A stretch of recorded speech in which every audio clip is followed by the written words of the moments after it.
જય દ્વારકાધીશ બધા ભાઈઓ, કેમ છો? મજામાં જ છો? જો તો આજ આપણે સવારમાં રજા હતી એટલે આપણે પશુઓને સવારમાં છોડી મૂક્યું છે. આજ આપણે તળાવમાં સારવા જવાની છે. 2 દીધાથી તો સતત વરસાદ ચાલુ હતો એટલે આપણે છોડતા નહોતા. આજ તો છોડવી પડે કેમ કે ગારો પણ થઈ ગયો છે. સવારના 9 જેવું વાગ્યું છે. આપણે ધીરે ધીરે ચાલતા કરી દીધા છે. પાણીના પડકામાં પહોંચી ગયા ત્યારે હજી તો ઝાકળ છે એટલે કાંઈ બીજું સરતું નથી.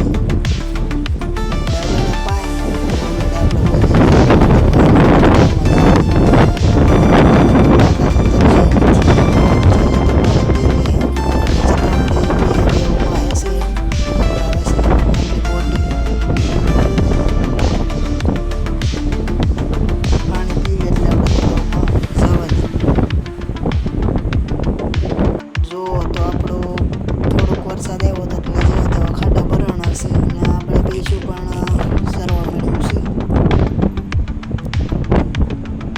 જો આમ વરસાદ થોડોક આવ્યો એટલે ખાડા ને એવું બધું ભરાણું છે. સરસ છે. આજ તો આપણે સારવાની છે. આખો દિવસ રજા છે તો આપણે 2-3 કલાક છોડવી. આજ તો આપણે આખો દિવસ સારવાના છે. તળાવમાં થોડું ઘણું પાણી આવી ગયું છે. આમાં કોઈ પીછું રહેશે તો હવે આપણે આપણી બીજું પણ એને નાવું તો તે પાણી ખાડામાં પડી ગયું છે. ઊંડું બહુ છે એટલે બીજું કરે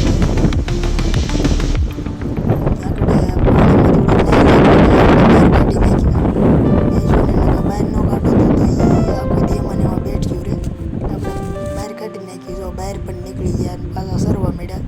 ભેંસુને આખો દી એવું ચાલુ જ રહે, પાણીમાં પડ્યા કરે અને સર્યા કરે. એને કંઈ બીજું કંઈ હોય નહીં. પાણીમાં નીકળીને સરવા મળ્યું છે. તો આપણે અત્યારે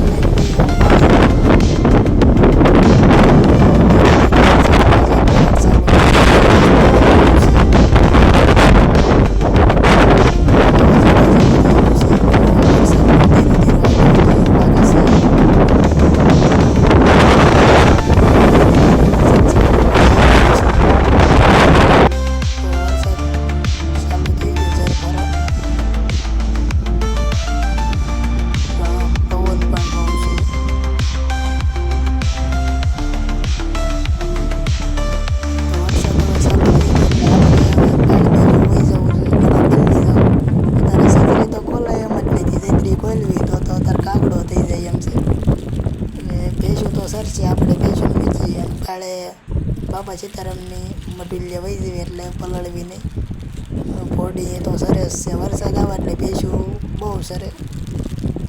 વરસાદ પણ ધીરો ધીરો ચાલુ થઈ ગયો છે. હવે તો ફૂલ આવવા મળ્યો છે. ભેંસું પણ આવડે એવું છે. હવે તો એને ઘર વહી જવું પણ આપણે અત્યારે પાછી મેચ દેવું જોઈએ. પાછી મેચ દીધી હજી ભેંસું પાછી સરવા મળી. એને વરસાદ કંઈ નડે નહીં તો પાછું મસ્ત રીતે સરવા મળ્યું છે.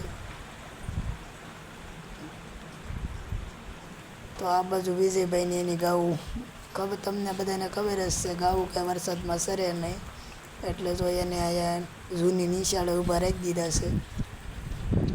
જો તો હવે આપણે સાંજનો સમય થઈ ગયો છે અને આપણે હવે જવા દેવી ઘરે ધીરે ધીરે.